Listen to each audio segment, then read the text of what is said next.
Assalamu alaikum students, welcome back to another new maths lesson. In today's maths lesson, we are going to do both additive and reduction story problem. Before we start, let's revise what is additive number sentence and what is reduction number sentence. Additive number sentence is whole equal to part plus part. In the opposite way, part plus part equal to whole. In additive number sentence, we put addition sign between two parts. On the other hand, the reduction number sentence is whole minus part equal to part, where we put subtraction sign between whole and part numbers. Now let's solve some story problems. Whenever you have a question, how do you know is it additive or reduction story problem? I'm going to show you how you can find it out. Rose had 10 cupcakes, then she gave away 6 cupcakes to Anabia. Now how many cupcakes does she have now? Here we want to know about Rose, where she gave away 6 cupcakes to Anabia. Hence, the number of cupcakes are reducing, and this is reduction story. Now let's solve the problem together. Rose had 10 cupcakes, so we have to write down 10. She gave away 6 cupcakes. The number of cupcakes are reducing.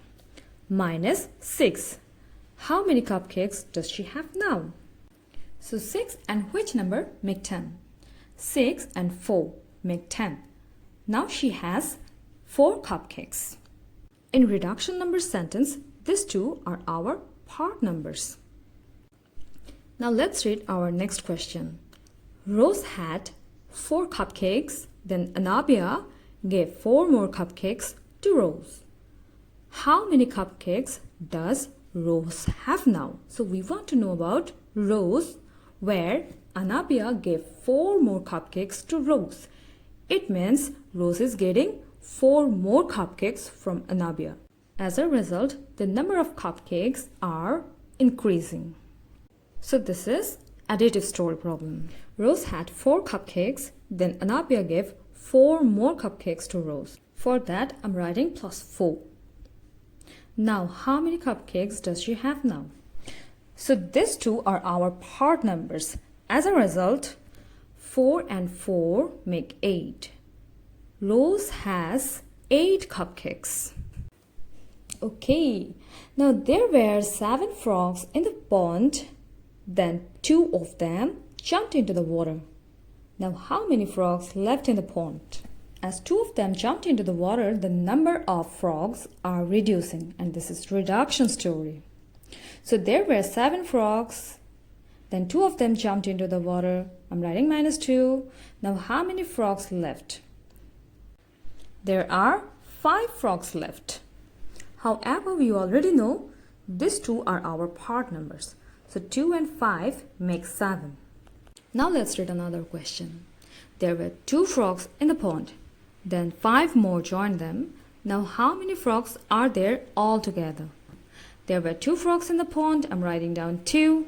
Then 5 more joined them. The number of frogs are increasing. So this is additive story. I'm writing plus 5. 2 and 5 make 7. So we have 7 frogs altogether. Now let's take a look at another example. There were 5 peacocks, then none of them left the place. Now how many peacocks are there? Left means leaving the place. As a result, this is reduction story. There were 5 peacocks, then none of them left the place. None means 0. So I'm writing minus 0. Now how many peacocks are there? As none of the peacock left the place, the number of peacock will be the same. So 5 minus 0 equal to 5. If it says joined, this will be additive story problem as none of them are joining. So we are writing plus 0. As a result, the number of peacock won't change. Now let's do our last example. There were 5 peacocks, then 5 of them left the place, and this is reduction story problem. I'm writing minus 5. Now how many peacocks are there? There are 0 peacocks. So that's all for today. Assalamu alaikum students. Fi amanillah.